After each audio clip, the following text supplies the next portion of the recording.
어머니 항상 말씀하셨잖아요. 다 가족인데 뭘 그렇게 따지냐고. 그 2억 빚도 이제 가족끼리 오순도순 잘 갖춰보세요. 포르쉐 한 대 때문에 시댁 식구들은 이혼 조정 법정에서 나와 얼굴을 붉히며 싸워댔다.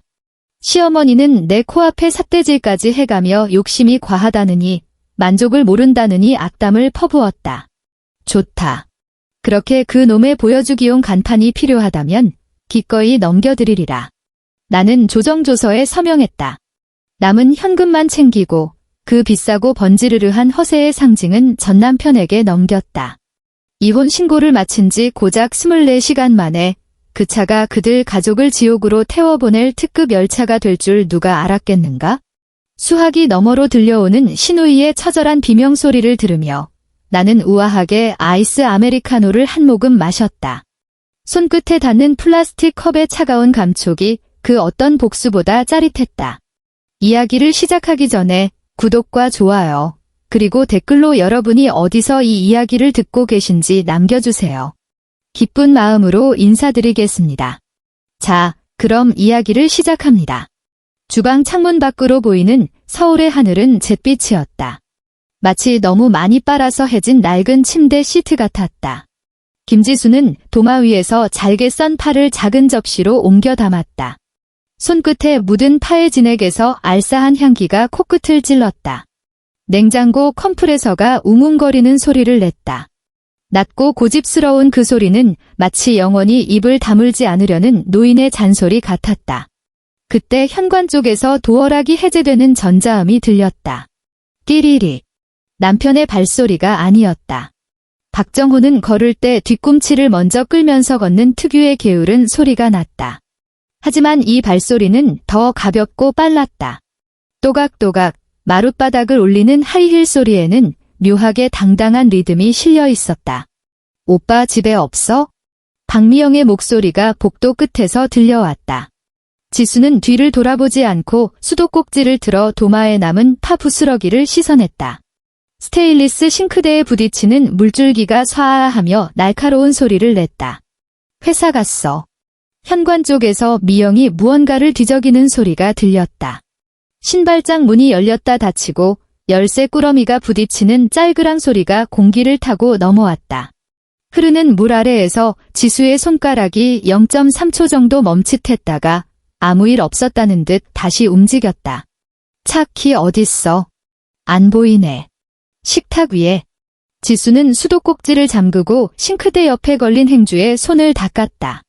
지난주에 새로 꺼낸 옅은 회색 행주였지만 면섬유는 벌써 보풀이 일어 있었다. 몸을 돌리자 식탁 앞에 서서 포르쉐 차 키를 손에 쥐고 있는 박미영이 보였다.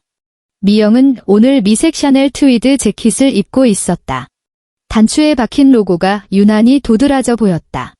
지수는 그 옷을 알고 있었다. 3주 전 미영이 압구정 매장에서 입어보고는 어떠냐며 카카오톡으로 사진을 보냈던 그 옷이다. 지수는 답장하지 않았었다. 언니, 오늘 차 안 쓰지? 미영이 손에 든 차 키를 짤랑하고 흔들었다. 새로 받은 네일 아트가 화려했다. 조개 껍데기 같은 색깔 위로 자잘한 스와로브스키 큐빅이 주방 형광등 불빛을 받아 번쩍였다. 나 청담동으로 브런치 먹으러 가기로 했는데 택시 잡기 귀찮아서. 지수는 물기를 닦은 도마를 식기 건조대에 세워두었다. 플라스틱 도마가 스테인리스 건조대에 부딪히며 탁 하는 소리를 냈다. 억눌린 한숨 같은 소리였다. 오늘 오후에 병원 컨퍼런스 있어? 몇 시인데? 2시. 그럼 됐네? 미영이 피식 웃었다. 입꼬리를 올리는 각도가 마치 셀카를 찍을 때처럼 기계적이고 완벽했다. 나 12시 전에는 들어와. 언니 일 보는데 전혀 지장 없게 할게. 지수의 시선이 열쇠고리를 핑그르르 돌리는 미영의 손가락을 따라 움직였다. 그 키링은 지수가 작년 싱가포르 학회에 갔다가 면세점에서 산 것이었다. 은으로 된 작은 해마 모양 장식. 꼬리가 구부러진 각도가 검지에 걸고 돌리기에 딱 좋았다. 저번에도 12시 전에는 가져온다고 했었잖아. 아, 저번엔 갑자기 일이 생겨서 그랬던 거지? 미영이 눈을 깜빡였다. 속눈썹 연장을 과하게 한 탓에 눈을 깜빡일 때마다 부채질을 하는 것 같았다. 언니는 참, 그런 사소한 걸 아직도 담아두고 그래? 사람이 쪼잔하게. 지수는 대꾸하지 않았다. 그녀가 기억하는 건 별도시 약속을 어긴 게 아니었다. 그날 밤 미영이 차를 반납했을 때 운전석 시트 위치는 한참 뒤로 밀려 있었고 사이드미러 각도는 엉망이었다. 컵홀더에는 다 마시지도 않은 스타벅스 컵이 꽂혀 있었는데 컵 벽에 맺힌 물방울이 흘러내려 바닥이 흥건했고 얼음은 녹아 밍밍한 갈색 물이 되어 있었다. 조수석 매트에는 립스틱 자국이 묻은 얇은 담배꽁초 하나가 굴러다니고 있었다. 그날 지수는 40분 동안 차를 청소했다. 물티슈로 센터페시아를 닦고 청소기로 시트 틈새에 낀 과자 부스러기를 빨아들이고 모든 창문을 열어 찬 바람을 맞으며 향수와 담배 냄새, 그리고 달달한 캐러멜 마키아토 냄새가 섞인 역한 공기를 빼내려 애썼다. 나 2시에 차 써야 해. 지수가 다시 한번 말했다. 병원에서 수술 후 주의사항을 설명할 때처럼 건조하고 평이한 어조였다. 대리 불러서 가. 미영의 얼굴에서 웃음기가 아주 잠깐 사라졌다. 지수가 그녀의 표정을 뚫어지게 보고 있지 않았다면 놓쳤을 만큼 찰나의 순간이었다. 언니. 미영의 목소리에 묘한 비음이 섞였다. 애교 같기도 하고 투정 같기도 한 그 목소리. 엄마가 그랬잖아. 가족끼리 뭘 그렇게 니거 내거 따지냐고. 내가 뭐 차를 달래? 그냥 오전 한나절 빌리겠다는데 안 돌려주는 것도 아니고 정말 너무하네. 주방 형광등에서 미세한 전류 흐르는 소리가 났다. 지잉 하는 그 소리가 관자놀이를 파고드는 것 같았다. 아프지는 않았지만 거슬리는 바늘 하나가 박혀있는 느낌이었다. 내 차야. 아, 알았어. 알았다고. 미영이 갑자기 짜증을 확 내며 목소리 톤을 높였다. 마치 억지를 부리는 건 지수라는 듯이.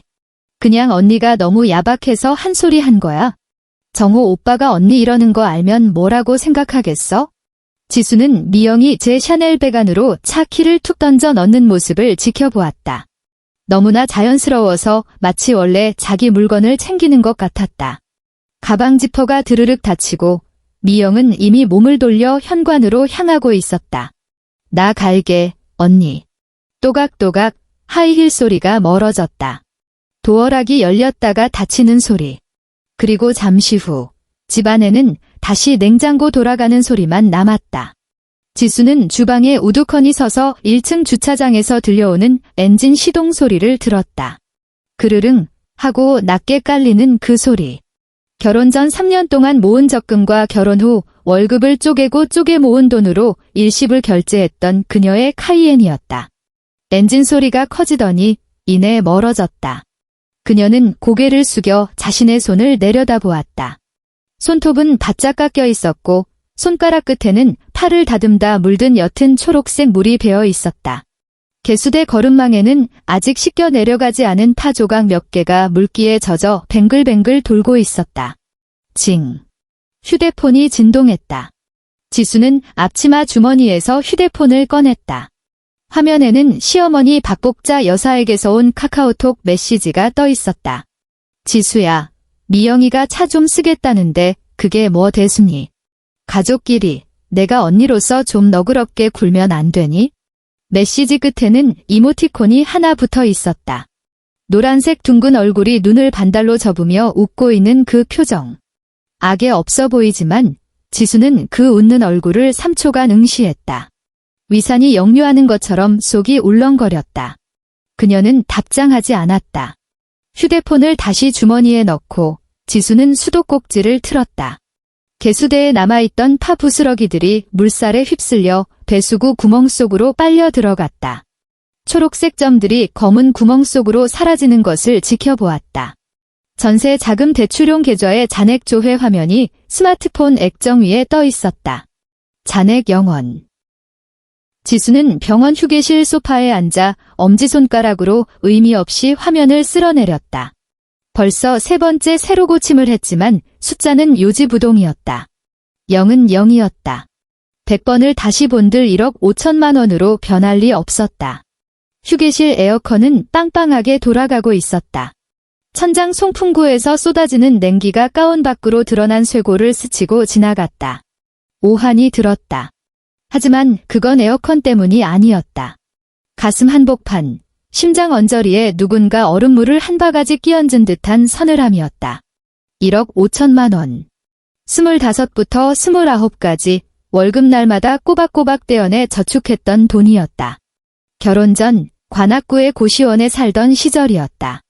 두 팔을 벌리면 양쪽 벽에 손이 닿는 1.5평짜리 방의 창문이라고는 복도로 난 작은 쪽창 하나가 전부라 나든지 밤인지도 모르고 살던 때였다. 월급이 들어오던 날의 기억이 선명했다. 뱅킹 앱의 숫자가 늘어나는 걸 보며 좁디 좁은 방 안에서 컵라면 대신 봉지라면을 끓여 먹는 게 유일한 사치였다. 계란 하나를 톡 까넣고 끓는 국물 속에서 흰자가 몽글몽글 굳어가는 걸 보며 행복해했었다. 주말에는 돈 쓸까 봐 방에만 박혀 있었고 점심은 편의점 삼각김밥으로 때웠다. 회식 자리에서는 술 못 마시는 척 사이다만 홀짝였고 지하철역에서 회사까지 2km 거리를 매일 걸어 다니며 교통비를 아꼈다. 흑백 무성 영화를 빨리 감기한 것처럼 그 시절의 장면들이 스쳐 지나갔다. 오직 통장 잔고의 숫자만이 유일한 채색이었다. 1,000만 원, 3,000만 원, 5,000만 원, 8,000만 원, 1억. 그리고 1억 5천만 원. 그리고 결혼을 했다. 박정호는 말했다. 전세 보증금 관리는 자기가 하겠노라고. 어차피 같이 살 건데 4명의 4명이가 무슨 상관이냐고. 내 손등을 덮으며 부드럽게 웃던 그 남자의 손은 따뜻했었다. 나는 그게 부부간의 신뢰라고 생각했다. 우리는 하나니까. 나는 OTP 카드와 비밀번호를 그에게 넘겼다. 그리고 지금 잔액은 0원이었다. 휴게실 문이 열리고 간호복을 입은 직원이 고개를 들이밀었다. 실장님, 3시 반 상담 예약 환자분 오셨어요. 알겠어요. 지수는 뱅킹 앱을 끄고 휴대폰을 가운 주머니에 넣었다. 자리에서 일어나 벽에 걸린 거울을 보며 잔머리를 정돈했다. 거울 속 여자는 완벽했다. 화장은 흐트러짐 없었고 입술에는 차분한 말린 장미색 립스틱이 발려 있었다. 아무런 이상도 없어 보였다. 그녀는 입꼬리를 직업적인 각도로 끌어올리고 휴게실 문을 나섰다. 복도의 중앙 냉방 시스템이 낮게 웅웅거렸다. 그날 밤 지수는 거실 불을 끄고 박정호를 기다렸다. 현관문이 열리고 그가 들어왔을 때 찬 공기와 함께 고깃집 냄새가 훅 끼쳐왔다. 겨울 서울의 밤 공기는 건조하고 매서워서 온갖 냄새를 옷섬유 깊숙이 가둬두었다가 따뜻한 실내에 들어오는 순간 뱉어내게 만든다. 저녁은 정우는 슬리퍼를 갈아 신으며 고개도 들지 않았다. 부장님이랑 간단하게 한잔했어. 지수는 거실과 복도의 경계에 서서 손에 든 스마트폰을 꽉 쥐었다. 화면은 여전히 그 잔인한 숫자를 비추고 있었다. 잔액 0원.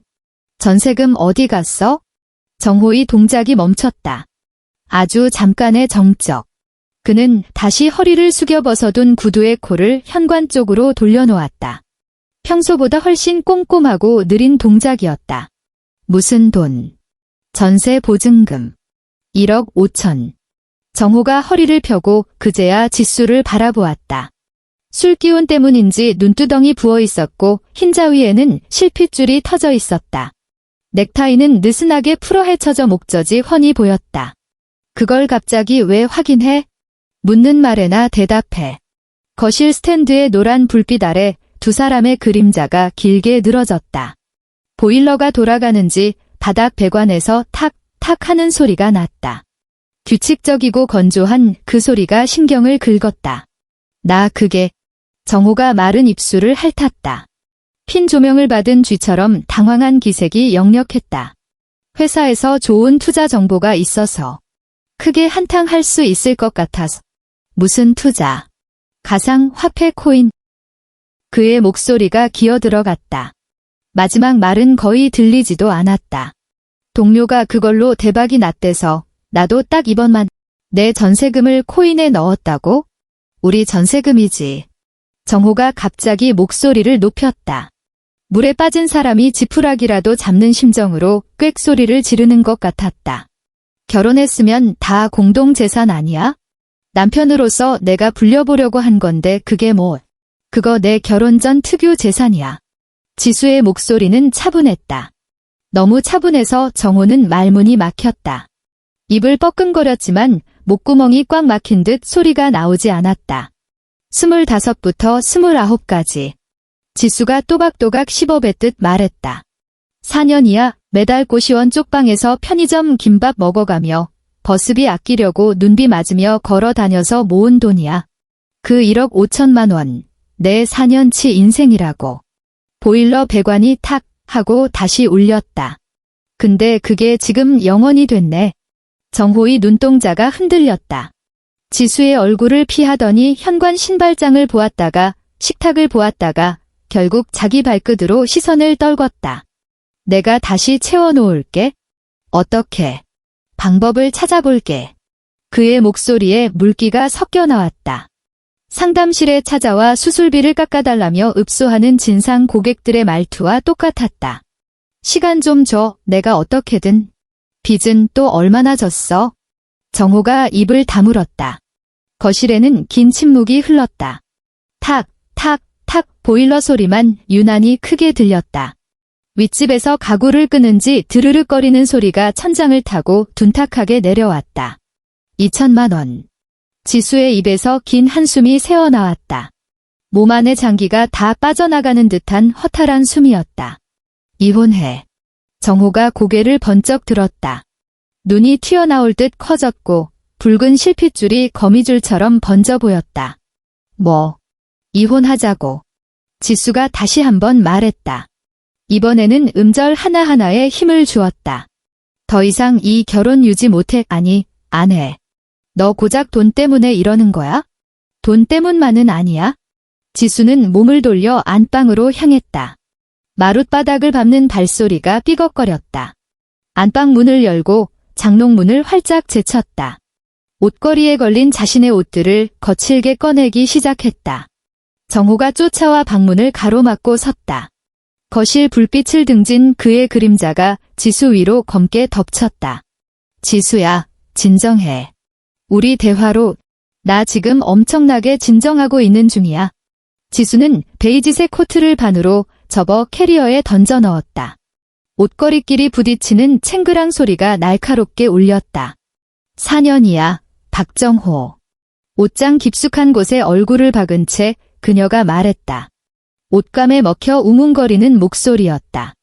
내 피 같은 4년을 내가 그 멍청한 결정 하나로 날려버렸어. 나한테 상의 한마디 없이. 어떻게 그 큰 돈을 도박판에 쏟아부을 수가 있어? 도박이라니. 코인이 도박이 아니면 뭔데? 지수가 획 돌아섰다. 손에 쥐고 있던 회색 캐시미어 니트가 구겨질 정도로 주먹을 꽉 쥐고 있었다. 내가 시장 분석이라도 해봤어?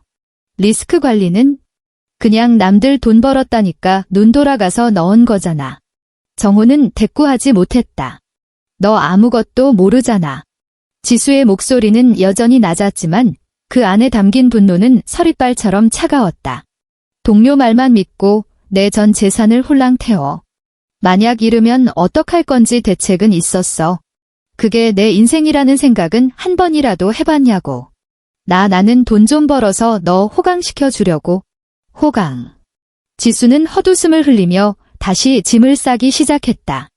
기계적인 손놀림이었다. 꺼내고, 접고, 넣고. 지수야, 제발 한 번만 봐줘. 정호의 목소리가 덜덜 떨렸다. 선생님한테 혼나는 초등학생처럼 애처로웠다. 내가 각서 쓸게. 다시는 안 그런다고 맹세할게. 맹세. 지수가 손을 멈추고 그를 쏘아보았다. 어둠 속에서 그녀의 눈동자만이 형형하게 빛났다. 내가 뭘 맹세할 수 있는데? 미영이가 내 차 다시는 안 끌고 나가게 하겠다고? 시어머니가 툭하면 내 차 키 빼둬서 딸년한테 쥐어주는 꼴 안 보게 하겠다고?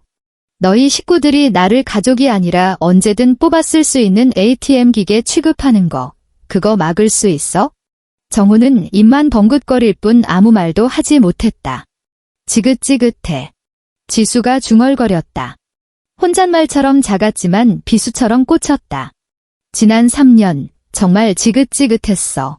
결혼 후 첫 명절 새벽 3시에 일어나 제사 음식을 준비할 때 찬물에 손이 얼어 터지는데도 시누이는 것일 소파에 누워 텔레비전만 보고 있었다.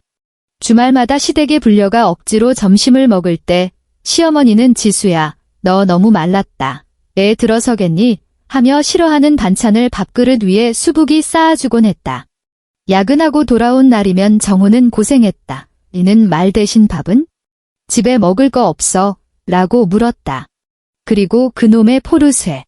내 돈으로 산 내 차를 마치 공용 셔틀버스처럼 굴리던 그 뻔뻔함.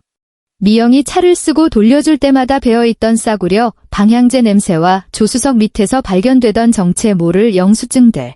그 모든 걸 참아왔었다. 하지만 이제는 끝이다. 이혼해. 지수는 다시 한번 말했다. 감정이 거세된 건조한 통보였다. 이게 내 마지막 결정이야. 서울가정법원 조정실은 좁고 답답했다. 벽에 걸린 산수화 액자 속 산은 먼지를 뒤집어 써서 희뿌옇게 보였다. 긴 테이블을 사이에 두고 지수가 한쪽에, 정호와 그의 어머니가 반대쪽에 앉아 있었다. 박복자 여사는 오늘 작정하고 꾸미고 나왔다. 눈두덩에 바른 산호색 시도가 자글자글한 눈가 주름 사이에 끼어 있었다. 목에는 지수가 결혼 예물로 사들였던 진주 목걸이가 걸려 있었다. 그녀가 고개를 돌릴 때마다 진주 알들이 부딪히며 거슬리는 소리를 냈다. 지수야, 꼭 이렇게까지 해야겠니? 박 여사의 목소리에는 연출된 억울함이 뚝뚝 묻어났다. 입꼬리를 살짝 내리고 미간을 찌푸린 표정은 아침 드라마에서 숱하게 보던 핍박받는 시어머니 연기 같았다. 지수는 대답하지 않았다. 테이블 무늬만 뚫어져라 바라보았다. 우리 정호가 실수한 건 맞다. 인정해. 박 여사가 불쑥 손을 뻗어 지수의 손을 잡으려 했다. 지수는 재빨리 손을 무릎 아래로 감췄다. 하지만 부부가 살다 보면 이런 일 저런 일 있는 거 아니니? 이혼이라니 남 부끄러워서 원. 어머니. 지수가 입을 열었다. 저 지금 허락받으러 온 거 아닙니다. 법적 절차 밟는 중이에요? 박 여사의 표정이 일그러졌다. 산호색 아이섀도가 순간 촌스럽게 번들거렸다. 그녀가 뭐라 쏘아붙이려는 찰나 조정위원이 헛기침을 했다. 자, 오늘은 재산 분할 문제만 집중합시다. 금태 안경을 쓴 중년의 조정위원은 지친 기색이 역력했다. 양측 재산 목록은 확인하셨죠? 이해 없으십니까? 박 여사가 기다렸다는 듯 끼어들었다. 그 포르쉐 말이에요. 그거 결혼하고 산 거니까 공동재산으로 쳐야죠. 지수는 무릎 위에서 주먹을 꽉 쥐었다. 손톱이 살을 파고들었다. 그 차는. 지수가 차분하게 말을 이었다. 제 결혼 전 적금이랑 제 월급으로 산 겁니다. 명의도 제 앞으로 되어 있고요. 특유 재산으로 인정받아야. 내 거가 어딨어. 박 여사가 꽥소리를 질렀다. 진주 목걸이가 찰랑거렸다. 결혼했으면 한 몸이지. 내가 밖에서 돈 벌 수 있게 우리 정호가 외조해준 건 생각 안 하니? 그게 다 정호 덕분 아니냐고. 조정위원이 난처한 표정으로 서류를 뒤적였다. 진정하시고요. 법적으로 따지자면 법은 무슨 얼어 죽을 법. 박 여사가 테이블을 콱 내리쳤다. 이혼은 제가 하자고 한 거야.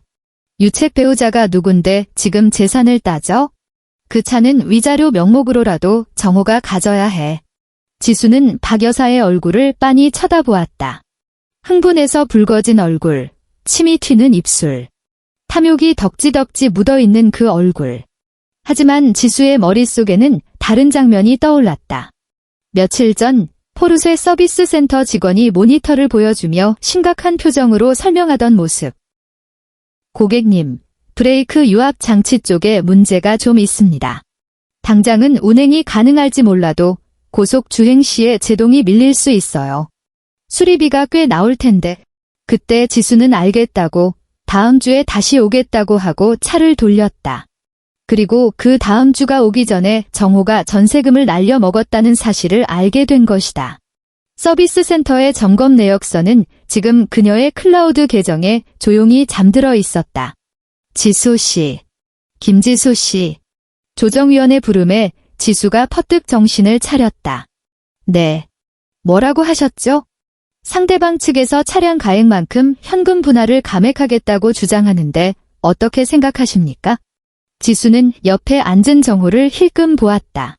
그는 고개를 푹 숙인 채 테이블 모서리만 만지작거리고 있었다. 어미 뒤에 숨은 거대한 덩치의 아이 같았다. 그 차. 미영이 제것처럼 끌고 다니던 차, 담배 냄새와 싸구려, 향수 냄새에 절어버린 차. 그리고 브레이크 경고등이 언제 들어올지 모르는 시한폭탄. 만약 제가 차량 소유권을 포기하면? 지수가 천천히 물었다. 현금으로 얼마나 받을 수 있나요? 박 여사의 눈이 번쩍 띄었다. 마치 금괴라도 발견한 도굴꾼의 눈빛이었다. 3천만 원. 박 여사가 다급하게 외쳤다. 정호빚 갚고 나면 우리 집에서 해줄 수 있는 현금은 딱 3천이야. 더 달라고 하면 배째라 그래. 우린 돈 없어. 조정위원이 계산기를 두드렸다. 채무관계랑 이것저것 따져보면 3천만 원. 정호가 처음으로 입을 열었다. 목소리가 갈라져 있었다. 지수야, 진짜 그것밖에 융통이 안 돼. 나중에 내가 돈 벌면 됐어. 지수가 말을 잘랐다. 3천만 원 그리고 차는 당신들이 가져가. 박 여사가 입을 딱 벌렸다. 이렇게 쉽게 풀릴 줄은 몰랐다는 표정이었다. 너 진짜지? 딴소리하기 없기다. 동의합니다. 지수가 자리에서 일어났다. 의자가 드르륵 소리를 냈다. 그 차, 꼴도 보기 싫으니까 가져가세요. 3천만 원은 오늘 안으로 입금해 주시고요. 그녀는 핸드백을 챙겨 몸을 돌렸다. 잠깐. 박 여사의 의심 가득한 목소리가 등 뒤에서 들려왔다. 너 혹시 그 차 어디 고장 난 거 아니니? 왜 이렇게 순순히 넘겨? 지수가 멈춰 섰다. 천천히 고개를 돌려 시어머니를 바라보았다. 그리고 살짝, 아주 살짝 입꼬리를 올렸다. 어머니. 지수의 목소리는 상냥했다. 그거 포르쉐잖아요. 중고차 시세로 못 받아도 8천은 받아요. 제가 8천만 원짜리 차를 3천만 원 푼돈이랑 바보같이 바꾼다고 생각하세요? 박 여사의 눈동자가 흔들렸다. 어머니가 그러셨잖아요. 가족끼리 니 거 내 거가 어딨냐고. 그 차 그렇게 탐내시더니 이제 소원 푸셨네요. 잘 타세요. 지수는 미련 없이 문을 열고 나갔다. 복도에 서늘한 공기가 폐부 깊숙이 들어왔다. 소독약 냄새 섞인 버번 냄새가 이렇게 상쾌할 줄이야. 징. 핸드백 속에서 진동이 울렸다. 오은행 기금 3천만 원 보낸 분 박정호. 지수는 액정에 뜬 숫자를 내려다보며 피식 웃었다. 1억 5천만 원에 비하면 턱없이 부족한 돈이었다. 하지만 이 3천만 원은 자유의 값이었다. 그리고 어쩌면 그들의 목숨값이 될지도 모를 돈이었다. 송파구청 민원실은 붐볐다. 지수와 정호는 투명 아크릴판으로 나뉜 창고에 나란히 서서 이혼 신고서를 제출했다. 아크릴판 너머로 보이는 정호의 옆얼굴은 구겨진 종이처럼 찌푸려져 있었다. 서류 접수되셨습니다. 담당 공무원이 기계적인 말투로 말했다. 종이 넘기는 소리가 사락사락 들렸다. 차량 소유권 이전은 구청 교통과 가서 따로 하셔야 하는데 위임장 주셨으니까 법적으로는 오늘부터 박정호님 소유입니다. 네, 알겠습니다. 지수는 접수증을 받아들었다. 얇은 A4 용지 한 장, 3년의 결혼 생활이 이 종이 한 장으로 증발했다. 그녀는 종이를 반으로 접어 가방 깊숙이 찔러 넣었다. 지수야. 정호가 불렀다. 지수는 대답하지 않고 출구 쪽으로 걸음을 옮겼다. 우리 진짜 이렇게 끝이야? 지수는 자동문 앞에 잠시 멈춰 섰다. 뒤도 돌아보지 않고 짧게 대답했다. 자동문이 열리고 겨울바람이 훅 밀려 들어왔다. 지수는 옷깃을 여미며 구청 계단을 내려갔다. 오후 4시 17분. 하늘은 벌써 어둑어둑해지고 있었다. 그녀는 택시 앱을 켜고 목적지를 입력했다. 어제 계약한 삼성동의 오피스텔. 전세금도 없고 월세도 비쌌지만 적어도 그곳엔 시어머니의 잔소리도 철없는 시누이도 무능한 남편도 없었다. 오직 그녀만의 공간이었다. 택시에 올라타 등받이에 몸을 기댔다. 긴장이 풀리며 피로가 몰려왔다. 징. 또다시 카카오톡 알림이 울렸다. 박복자였다. 지수야, 차 키는 언제 줄 거니? 미영이가 내일 당장 차 써야 한다고 난리다. 지수는 메시지를 3초간 노려보다가 채팅방 설정 메뉴를 눌러 나가기 버튼을 터치했다. 채팅방을 나가시겠습니까? 나가기를 하면 대화 내용이 모두 삭제됩니다. 확인. 지수의 엄지손가락이 망설임 없이 화면을 눌렀다. 삼성동 오피스텔은 남향이라 햇볕이 잘 들었다. 지수는 창가에 서서 아래를 내려다보았다. 바쁘게 오가는 사람들의 입김이 하얗게 부서졌다. 오늘 하루는 연차를 냈다. 회사 사람들은 그녀가 어제 이혼했다는 사실을 꿈에도 모를 것이다. 알 필요도 없었고 식탁 위에 올려둔 휴대폰은 아침부터 조용했다. 아마 시댁 식구들은 그녀가 카톡방을 나갔다는 걸 알고 길길이 날뛰었으리라.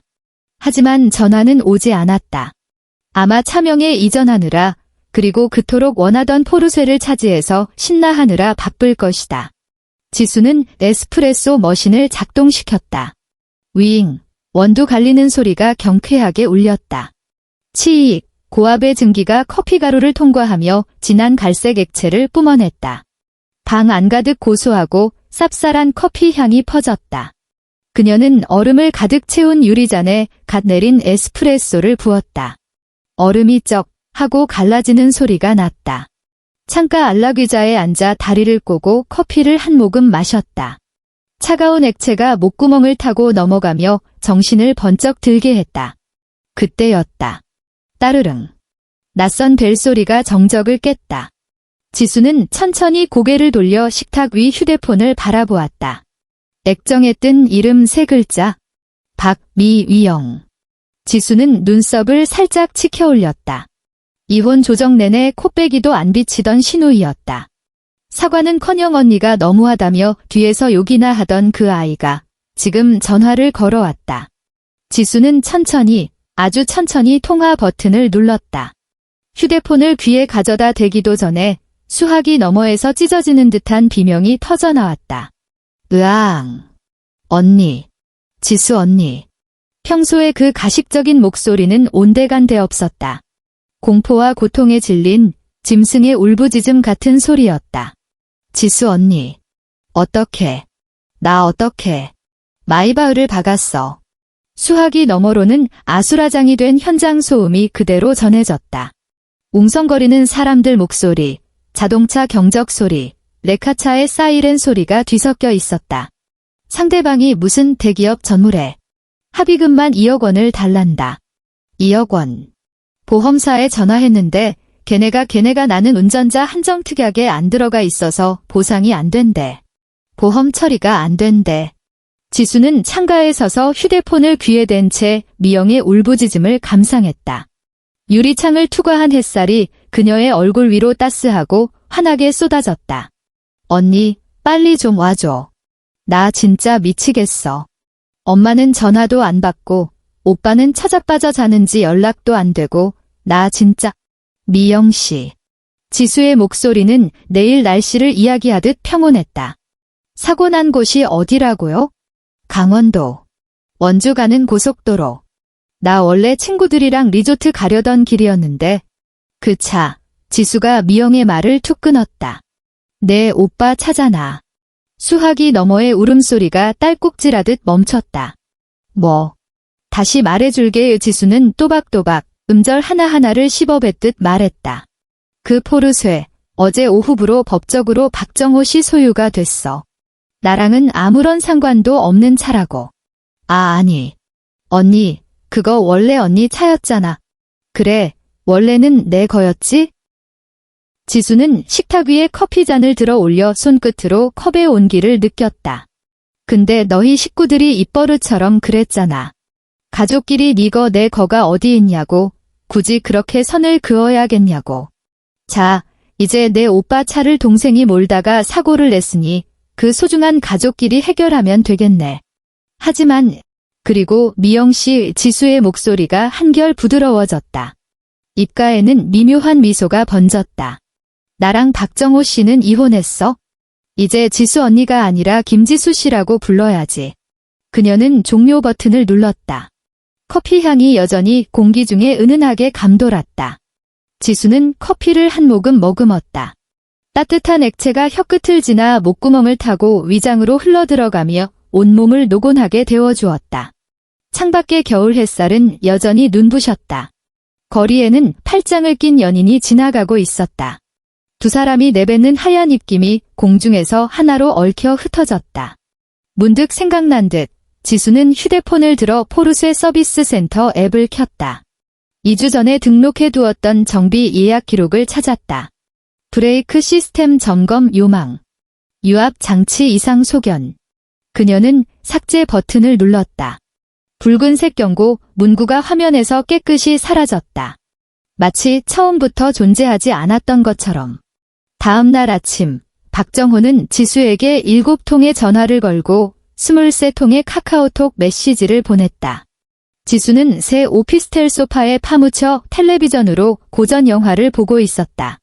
1980년대에 만들어진 흑백 영화였다. 불행한 결혼 생활에 갇혀있던 여자가 탈출을 감행하는 내용이었다. 탁자 위에서 휴대폰이 징징거리며 몸부림쳤지만 그녀는 눈길조차 주지 않았다. 8번째 전화가 걸려왔을 때 그녀는 마침내 휴대폰을 집어들어 통화 버튼을 눌렀다. 김지수, 너 드디어 전화 받네? 정호의 목소리는 다급했다. 불타는 집안에 갇힌 사람의 비명 같았다. 너 어제 미영이랑 통화했다며? 사고 난 거 알지? 너 당장 와야겠어. 내가 왜 가야 하는데? 수학이 넘어가 잠시 멍해졌다. 그야 그게 내 차니까. 내가 우리한테 판 거잖아. 내가 책임을 져야. 박정호 씨.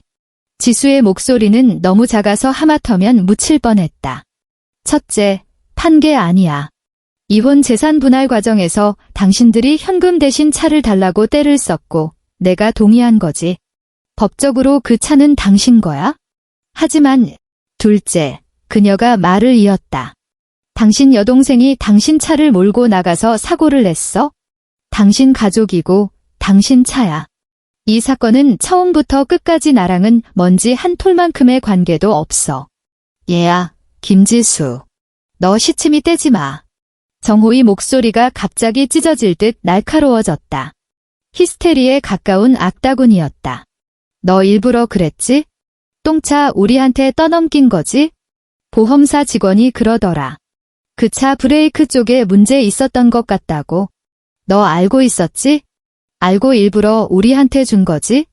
지수는 1초간 침묵했다. 그리고 웃었다. 목구멍 깊은 곳에서 터져나온 헛웃음은 바람이 수면을 스치듯 가벼웠다. 감정의 동요라곤 느껴지지 않는 건조한 웃음이었다. 증거 있어? 전화기 넘어가 찬물을 끼얹은 듯 조용해졌다. 내가 차에 문제 있다는 걸 알고 있었다는 증거 있냐고? 지수는 마치 병원에서 환자에게 수술 절차를 설명하듯 차분하고 논리정연하게 말했다. 서비스 센터 정비 기록 있어? 정비사 소견서라도 받았어? 내가 사전에 인지하고 있었다는 서면 증거라도 있냐고. 침묵. 없지.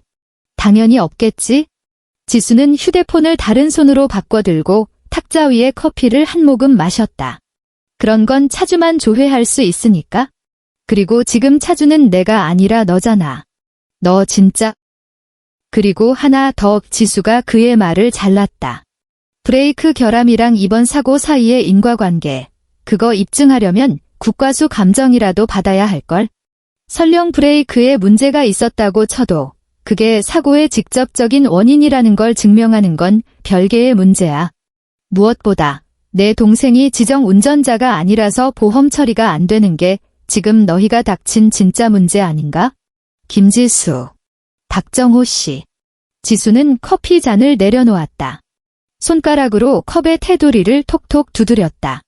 우린 이혼했어. 내 집구석 사정은 나랑 상관없어. 다시는 전화하지 마. 그녀는 전화를 끊었다. 곧바로 휴대폰이 다시 진동했다. 발신자 표시는 박정호였다. 그녀는 거절 버튼을 누르고 설정 메뉴로 들어가 그 번호를 수신 차단 목록에 추가했다. 화면에 안내 메시지가 떴다. 박정호님이 차단되었습니다. 이후 해당 번호의 전화와 메시지를 수신할 수 없습니다.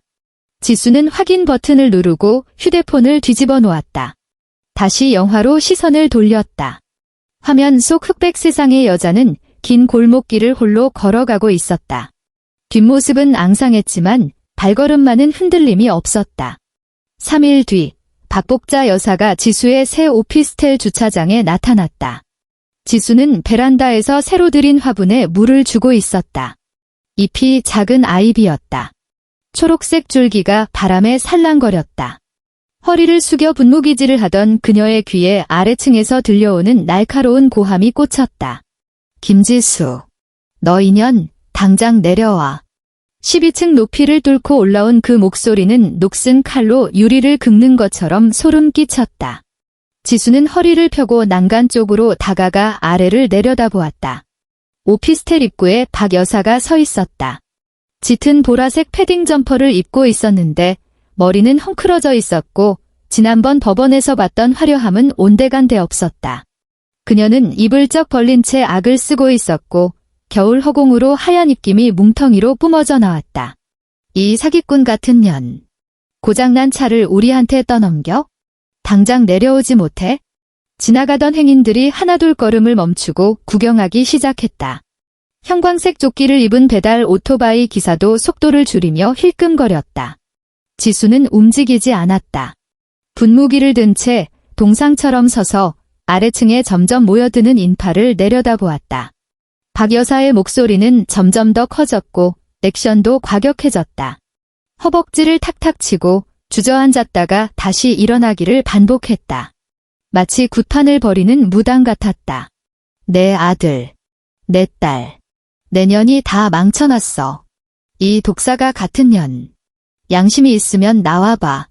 장바구니를 든 할머니가 혀를 차며 구경에 합류했고 교복 입은 고등학생이 휴대폰을 들어 영상을 찍기 시작했다. 편의점 앞에서 담배를 피우던 남자도 꽁초를 비벼 끄고는 흥미로운 듯 다가왔다.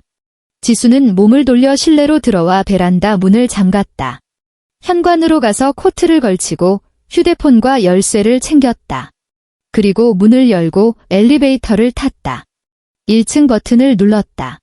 지수가 건물 밖으로 나오자 박 여사의 목소리가 더욱 찢어질 듯 높아졌다. 꼬리를 밟힌 고양이 같았다. 너, 낯짝 좋게 기어 나오는구나. 지수는 그녀에게 다가가지 않았다. 인파에서 3m 정도 떨어진 곳에 멈춰 서서 휴대폰을 꺼냈다. 그리고 어딘가로 전화를 걸었다. 뭐 하는 거야? 어디다 전화질이야? 박 여사의 목소리에 경계심이 서렸다. 112호, 지수가 말했다. 경찰 부르는 중입니다. 통화가 연결되었다. 지수의 목소리는 또렷했다. 네, 여기 강남구 삼성동 5오피스텔 앞인데요. 어떤 중년 여성이 건물 입구에서 고성방가를 하고 행패를 부리고 있습니다. 주거 침입이랑 업무 방해로 신고하려고요. 와서 처리 좀 부탁드립니다. 내가 감히 경찰을 불러? 박 여사의 얼굴이 붉은색을 넘어 검붉게 달아올랐다. 그녀가 지수의 휴대폰을 뺏으려고 달려들었지만 구경하던 행인 중 한 명이 가로막았다. 아줌마, 그만해요. 경찰 온다잖아요. 왜 젊은 사람한테 행패야? 당신이 뭘 안다고 그래? 박 여사가 남자의 팔을 뿌리치고 다시 지수를 향해 삿대질했다. 이 천하의 몹쓸 년. 내가 우리 집안을 풍비박산 냈어. 2억 원. 합의금이 2억 원이야. 우리 보고 어쩌라고. 지수는 휴대폰을 주머니에 넣고 박 여사를 똑바로 응시했다. 어머니. 그녀의 목소리엔 감정의 찌꺼기 하나 묻어있지 않았다. 첫째, 그 차는 어머니가 달라고 해서 드린 겁니다. 둘째, 미영 씨가 오빠 허락도 없이 몰래 차 키 훔쳐서 나간 거고요. 셋째, 보험사가 돈 안 주는 건 미영 씨가 운전자 특약이 없어서 그런 거니 저랑은 상관없습니다. 인연이 말대꾸를. 넷째, 지수가 말을 끊었다.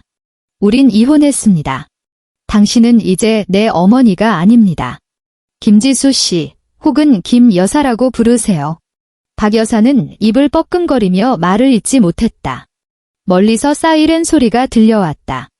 하얀색 순찰차가 골목 어귀를 돌아 건물 앞에 멈춰 섰다. 제복을 입은 경찰관 2명이 내렸다. 무슨 일입니까? 지수가 한 발짝 앞으로 나서며 주머니에서 종이 한 장을 꺼내 보여주었다. 이혼 신고 접수증이었다. 경찰관님, 이분은 제 전 시어머니입니다. 지난주에 법적으로 이혼 절차가 다 끝났는데 오늘 제 주거지까지 찾아와서 이렇게 난동을 부리고 있습니다. 주변 이웃들한테 피해가 막심합니다. 경찰관이 접수증과 박 여사를 번갈아 보더니 미간을 찌푸렸다. 아주머니, 이렇게 공공장소에서 소란 피우시면 경범죄 처벌받습니다. 아시죠? 처벌은 무슨? 나는 억울해서 온 거야. 박 여사의 기세가 한풀 꺾였지만 여전히 목소리는 컸다. 전현이 고장난 차를 우리한테 떠넘겨서 내 딸이 사고가 났다고. 내가 따지러 온 게 뭐가 잘못이야? 아주머니, 억울한 게 있으시면 민사소송을 거시든가 법적으로 하셔야지. 여기서 이러시면 안 됩니다. 경찰관의 목소리는 단호했다. 일단 서로 지구대로 같이 가시죠. 가서 진술서 쓰셔야겠습니다. 안 가. 나 못 가. 박 여사가 다시 바닥에 털썩 주저앉았다. 양손으로 머리를 감싸 쥐고 대성통곡을 시작했다. 아이고, 내 아들, 내 딸. 저 독한 년한테 당해서 우리 집안이 망했네. 아이고. 구경꾼들이 수근거렸다. 휴대폰으로 계속 찍는 사람, 고개를 절레절레 흔들며 자리를 뜨는 사람. 쯧쯧, 곱게 늙어야지 하는 소리가 들렸다. 지수는 차가운 시멘트 바닥에 주저앉아 울부짖는 박 여사를 내려다보았다. 보라색 패딩 점퍼 밑단이 흙먼지로 지저분해졌고 머리는 까치집이 되어 있었다. 3년 전 처음 박 여사를 만났던 날이 떠올랐다. 우아한 베이지색 카디건을 입고 세련된 웨이브 파마를 한 채 인자하게 웃으며 지수의 손을 잡았던 여자. 지수야, 이제 우린 한 가족이다. 무슨 일 있으면 엄마한테 다 말해라. 가족. 그 단어가 머릿속에서 잠시 맴돌다 비눗방울처럼 터져버렸다. 경찰관이 박 여사를 일으키려 했지만 그녀는 경찰의 바짓가랑이를 잡고 늘어졌다. 결국 경찰관이 무전기로 지원 요청을 했다. 5분 뒤 순찰차 한 대가 더 왔다. 경찰관 4명이 달라붙어 15분 동안 실랑이를 벌인 끝에야 박 여사를 뒷좌석에 밀어넣을 수 있었다. 차 문이 닫히기 직전까지 박 여사는 악을 썼다. 김지수, 너 두고 보자. 내가 가만 안 둬. 순찰차가 출발했다. 구경꾼들도 하나둘 흩어졌다. 지수는 텅 빈 오피스텔 입구에 서서 순찰차가 사라진 골목 끝을 바라보았다. 그리고 뒤로 돌아 엘리베이터로 향했다. 12층 1203호. 도어락이 띠리리 경쾌한 소리를 내며 열렸다. 베란다에 아이비가 햇살을 받으며 그녀를 기다리고 있었다. 잎사귀에 맺힌 물방울이 보석처럼 반짝였다. 지수는 분무기를 다시 집어들었다. 칙, 칙. 물방울이 잎을 타고 흙으로 스며들었다. 아주 고요하고 평화로운 소리였다. 박복자 여사는 업무방해와 경범죄 혐의로 24시간 동안 유치장 신세를 졌다. 지수는 네이버 뉴스 사회면에서 그 소식을 접했다. 누군가 오피스텔 앞에서 찍은 영상을 인터넷 커뮤니티에 올린 모양이었다. 제목은 강남 오피스텔 앞 시어머니의 난동, 며느리에게 2억 내놓으라 행패. 댓글창은 뜨거웠다. 시어머니를 욕하는 사람, 며느리도 뭔가 구린 게 있을 거라는 방구석 탐정들, 그리고 포르쉐 사고가 대체 뭐냐고 묻는 사람들. 지수는 3분 정도 댓글을 읽다가 인터넷 창을 닫았다. 은행 앱을 켰다.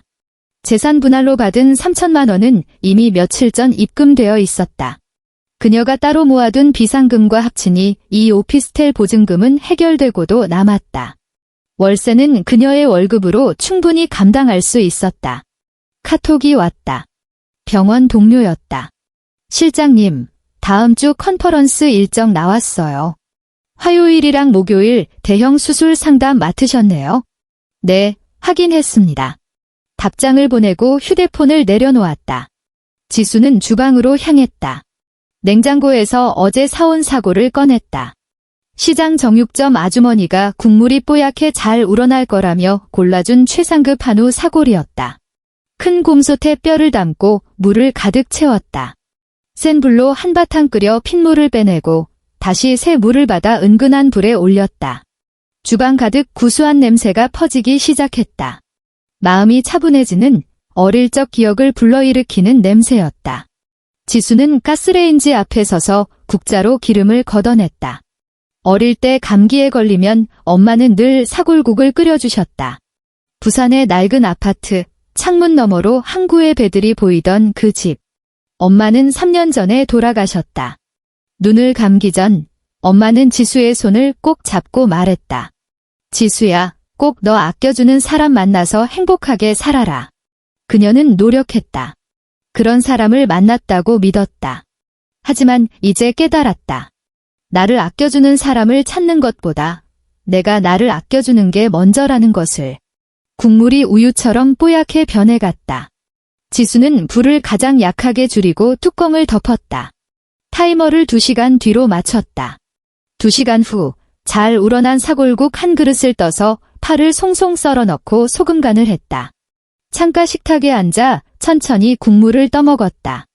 창밖으로 서울의 야경이 펼쳐졌다.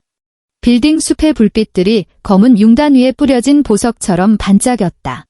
한강 위를 미끄러지는 유람선 불빛이 긴 꼬리를 남겼다. 식사를 마친 지수는 식기세척기에 그릇을 넣고 소파에 앉았다. 사놓고 읽지 못했던 소설책을 펼쳤다. 첫 페이지에 이런 문장이 있었다. 모든 인간에게는 자신의 삶을 선택할 권리가 있다. 그녀는 그 문장을 오래도록 바라보다가 다음 장을 넘겼다. 일주일 뒤 내용 증명 우편이 도착했다. 변호사 사무실 로고가 금박으로 박힌 하얀 봉투였다. 출근길에 우편함에서 발견했다. 엘리베이터 조명 아래서 봉투를 뜯어 내용을 훑어보았다. 내용은 간결했다. 마이바흐 차주인 모 기업 전무가 법무법인을 통해 손해배상을 청구한다는 내용이었다. 가해 차량 운전자인 박미영은 무직의 자산이 없어 변제 능력이 없으므로 차량 소유주인 박정호에게 연대 책임을 묻겠다는 통보였다. 이미 박정호 명의의 모든 은행 계좌와 자산에 대해 가압류 신청이 들어갔으며 7일 이내에 합의금 2억 원을 지급하지 않을 경우 정식 소송을 제기하겠다는 최후 통첩이었다. 문서 하단에는 작은 글씨로 이렇게 적혀 있었다. 참조, 본 내용 증명은 사건의 이해관계인에게도 발송되었습니다. 지수는 종이를 다시 접어 봉투에 넣고 가방 안주머니에 챙겼다. 엘리베이터가 1층에 도착했다. 문이 열렸다. 그녀는 엘리베이터 문에 비친 자신의 흐릿한 모습을 보며 입꼬리를 살짝 올렸다.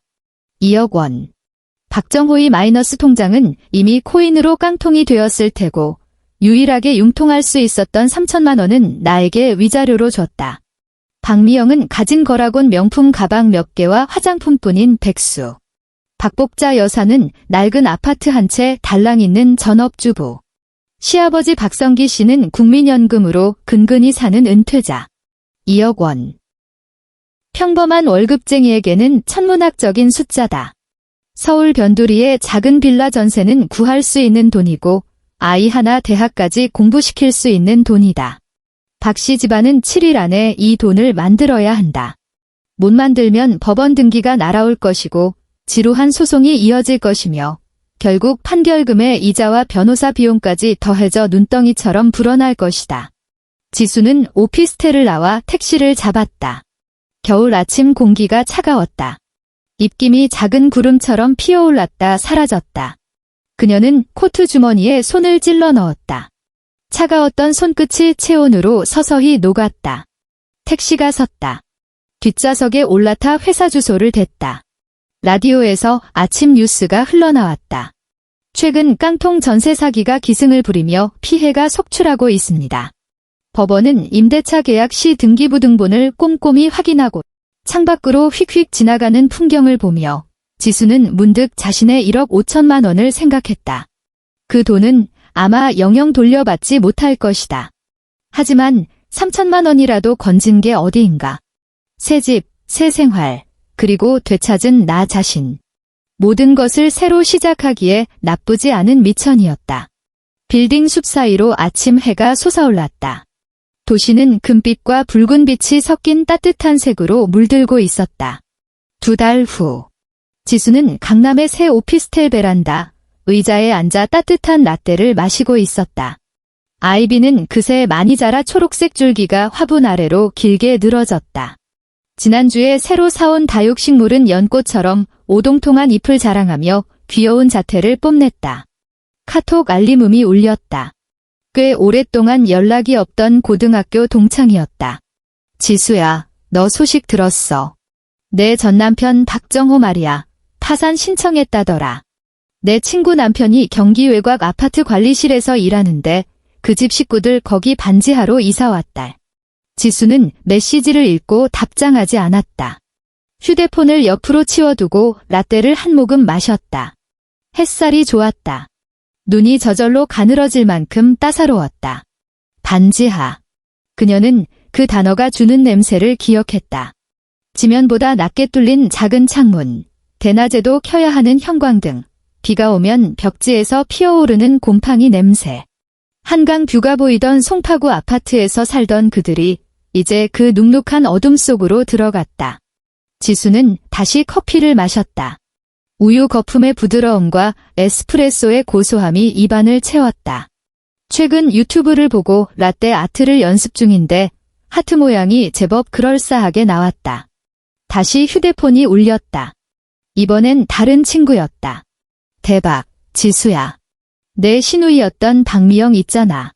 지금 홍대 고깃집에서 알바하고 있대. 나 어제 회식 갔다가 봤어. 숯불 나르고 있더라.